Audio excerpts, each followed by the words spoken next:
up guys and welcome back to my channel. So guys, for today's content is mag-unboxing tayo. So meron tayo ditong package, okay? So sabi dito, fragile, handle with care, no video, no refund, no replacement. So hulaan natin, no? Hulaan nyo kung ano ito. Pero ang hint dito, malaking tulong siya sa pag-video ko. Okay? First time ko magkakaroon nito sa buong buhay ko. And maganda to pagdating sa pag-video. So yan, samahan nyo lang ako sa pag-unbox nito. Okay? Let's go!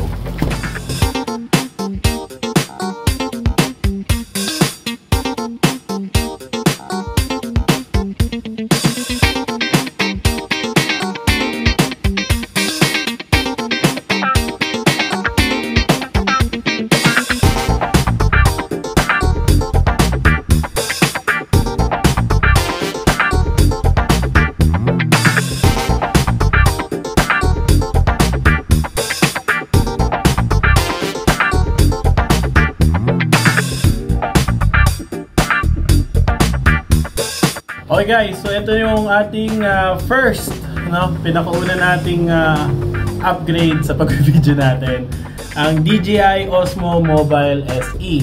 So pagkakalam ko, ang SE is yung pinaka version na pang beginner siguro, ganun. Meron kasing Osmo 6, no? And nag-research muna ako kung anong mas maganda. Actually sa Osmo 6, mas mataas yung features niya kaysa dito kay SE. Pero pagdating sa battery life, mas mahaba daw ang battery life nito. So ito yung pinili natin. So this is, nakuha ko siya guys ng actually 4,000 plus ito. Okay, nagbaba sila ng price sa DJI Philippines. And then, nakakuha tayo ng mega discount. Okay, pag sinabi mo mega discount, alam mo na yan sa shop. But, ito ay original. Sa mismong DJI mismo to. Na yung flagship nila or yung official nila. So, this is original DJI Osmo Mobile. So, nakuha natin ito. Nag-discount sila ng 1,000 pa. So, 3,300 plus. Ganun, 380 yata. 3,380. From 5,000 or 6,000, nagbawas sila.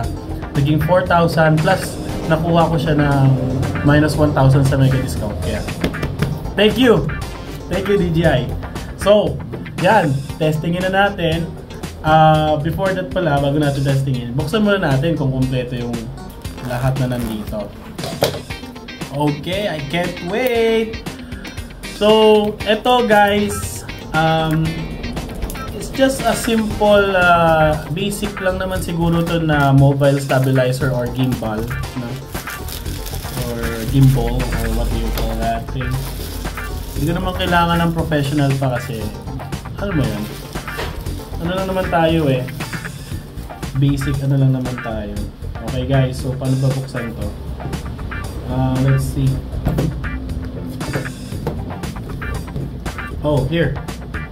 So ito guys, as you can see, may selyo pa yan. Ayan, nakasil yan boss. So goods na goods to. Yay! Meron na tayo! Oh wow! Ten-ten-en-en! Woohoo! Uy, walang laman! Okay, so meron siyang QR code dito para sa app. Makikita nyo, ayan. May instructions siya dyan. Okay. Ito po ay easy to plug, kumbaga yung cellphone. Kasi na siya magnet. Okay guys, let's open this one. So, wow pre, ang ganda. So ito yung kanyang, siyempre meron tayo ditong, what is this? Parang sa spacer niya or yung parang papatungan ng phone. We have here a bag. Nice. There's a bag. There is a safety guidelines. What is this? Meron siya ditong instructions. And of course, Grabe. Meron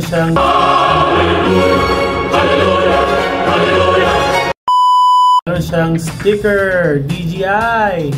Pwede na natin tong ilagay sa ano? Pwede natin tong ilagay sa, let's see, sa bag siguro. Pwede natin ilagay sa bag. Parang ano to? Parang isang packet worth na ano to? Panay sticker. Really? Let's see. DJI sticker. Wow! Panay sticker nga, boss! Nice!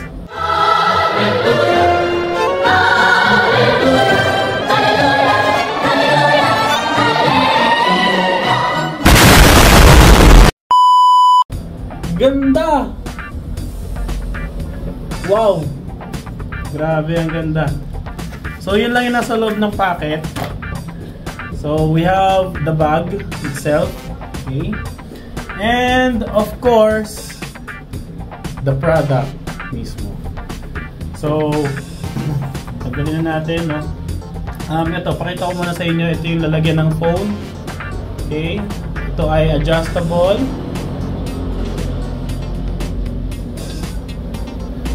Okay. Then, ito yung kanyang stand. Then, meron tong charger. C-type or Type-C. And, itong mismong kanyang remote or yung mismong pinag-ahawakan. Grabe! Hallelujah! Wow! Look at that! Damn!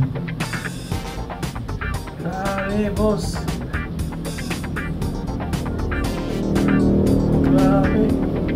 Alam mo, isa rin to sa mga pinapangarap ko na makakuha tayo ng ganito para stable yung video natin. Tsaka, ang laki din ng advantage nito guys sa sa shots. Especially pag nagta-timelapse ka. So dito natin ma-check guys kung nag-work yung ating DJI gimbal, Osmo Mobile. Okay, mag-magic tayo ngayon. So as you can see, everything's normal, diba? So let's try this again. Uy, ano nangyari? Uy, hello. So lalabas ako. Ay, teka, nalimutan pala ako. Kukunin ko yung gamit natin dito. Ito saan.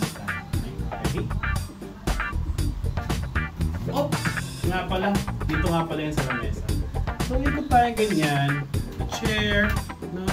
And we're going to sit down. And let's go. Okay guys, so this is Finn. Say hi. Oh no! Yun na yung ating yun na yung kinalabasan nung yung feature niya.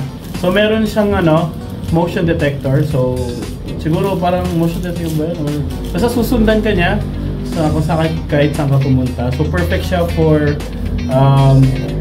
like mag-shot ka ng sarili mo.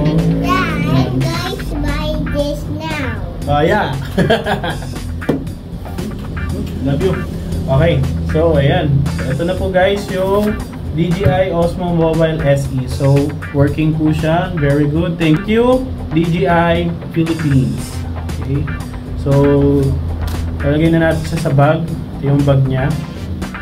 Pag ilalagay natin siya sa bag guys, natin to. Tatanggalin. Sa pag-setup pala nito, okay. So, ito yung lalagyan ng cellphone pala, So, ito ay stretchable. Parang pinakamataas niyang stretch is pang S8, Hindi niya ata kaya yung pang yung pang Note. So, doon tayo magkakaroon ng problema. Sige, so, ito, once na nagamit niyo na siya, once na gagamitin niyo pala siya, i-unfold niyo lang po siya ng ganito. Ganyan. So, tapos ito guys, yung magnetic niya na para dito. Okay?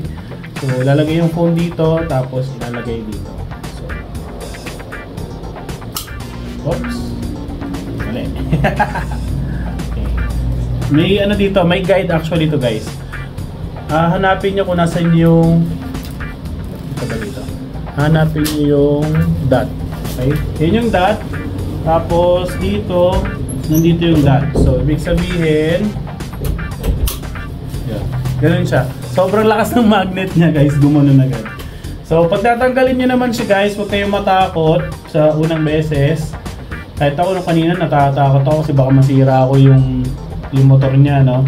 Hawakan nyo lang dito guys sa may kanyang braso. Okay? Hawakan nyo ng ganyan lang. Ganyan. Like so. Okay? Tapos, huwag yung gaganyanin. Okay? I-slant nyo munang ganon. Like this. Slant. Then, tsaka nyo i-detach. Okay? Para hindi masira yung arm. So, siguro may video na ganon. Pero ako, nagets ko naman agad yung sense na kailangan. Ganinin mo muna bago mo tanggalin. Huwag mong i-ganon para... Hey, what are you doing? Okay guys, so thank you guys for watching. This is me and Pimpin. So ayan na po yung ating content for today. See you in our next video.